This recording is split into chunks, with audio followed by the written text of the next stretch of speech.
ইরানের কাছে স্মরণকালের বড় প্রতিরোধের মুখে পড়ল ইসরায়েল যুক্তরাষ্ট্র। ২ মার্চ সোমবার যুদ্ধের তৃতীয় দিনটি ছিল ইরানের। মিসাইল হামলার তীব্রতা এত বেশি ছিল, আমিরাত থেকে সারি সারি বিমান ও হেলিকপ্টার নিয়ে পালিয়ে যেতে দেখা যায় মার্কিন সেনাদের।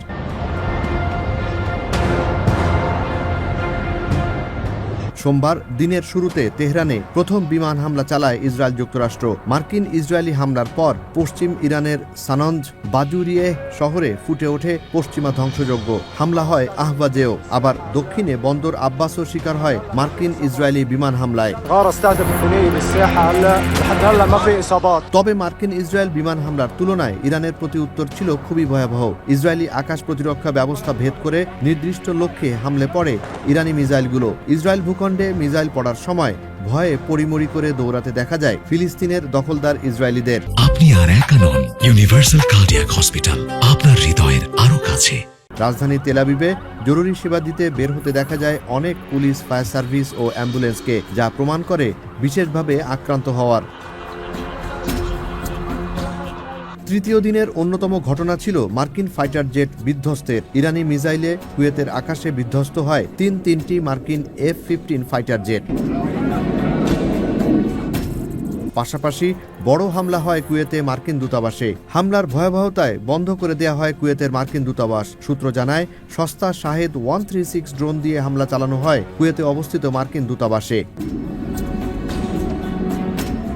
ইরানের কয়েকটি বড় হামলার শিকার হয় বাহরাইনে অবস্থিত মার্কিনীদের পঞ্চম নৌবহর। একের পর এক মিসাইল হামলায় গুড়িয়ে যায় মার্কিন পঞ্চম নৌবহরের স্থাপনাগুলো।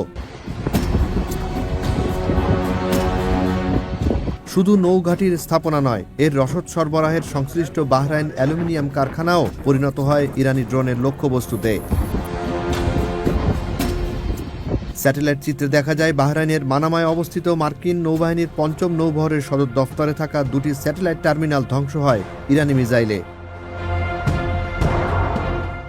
বাহরাইনের পাশাপাশি মধ্যপ্রাচ্যে মার্কিনীদের অন্যতম প্রধান পৃষ্ঠপোষক সৌদি আরবও শিকার হয় ইরানের ভয়াবহ হামলায়। সৌদি আরবের রিয়াদে বিলাসবহুল হায়াত রিজেন্সি হোটেলও আক্রান্ত হয় ইরানি মিসাইলে। ইরানের দাবি, এখানে ঘাঁটি গেড়েছিল আমেরিকার গোয়েন্দা কর্মকর্তারা। কম দামি শাহেদ ড্রোনের কবলে পড়ে পৃথিবী বিখ্যাত তেল স্থাপনা। হামলার তীব্রতায় বন্ধ করা হয় সৌদি আরামকোর রাস তানুরা রিফাইনারির সব কার্যক্রম।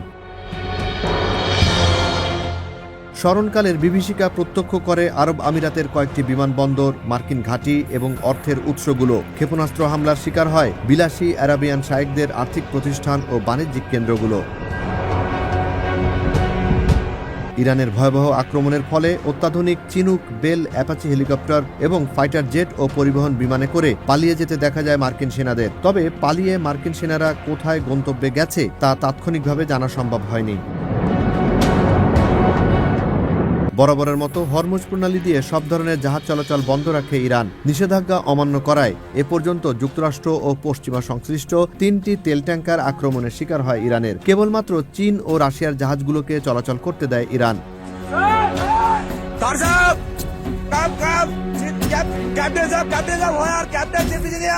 ইসরায়েল যুক্তরাষ্ট্র এবং পশ্চিমাদের পদলেহনকারী আরব দেশগুলোর এমন শোচনীয় অবস্থায় সোমবার তেমন কোনো উচ্চবাচ্য করতে দেখা যায়নি পশ্চিমাদের। মার্কিন প্রেসিডেন্ট ডোনাল্ড ট্রাম্পকেও দেখা যায় বিমর্ষ অবস্থায়। প্রেসিডেন্টের হেলিকপ্টার থেকে নেমে বাসায় যাওয়ার সময় সাংবাদিকরা ট্রাম্পকে জিজ্ঞাসা করেন, ইরানে হামলার পেছনে উদ্দেশ্য কি? কোনো উত্তর না দিয়ে সাংবাদিকদের সামনে দিয়ে চলে যেতে দেখা যায় মার্কিন প্রেসিডেন্ট ডোনাল্ড ট্রাম্পকে। এদিকে যুক্তরাষ্ট্রের সাথে কোনো সমঝোতা না করার কথা সাফ জানিয়ে দিয়েছেন ইরানের বর্তমান যুদ্ধের সর্বাধিনায়ক আলী লারিজানি।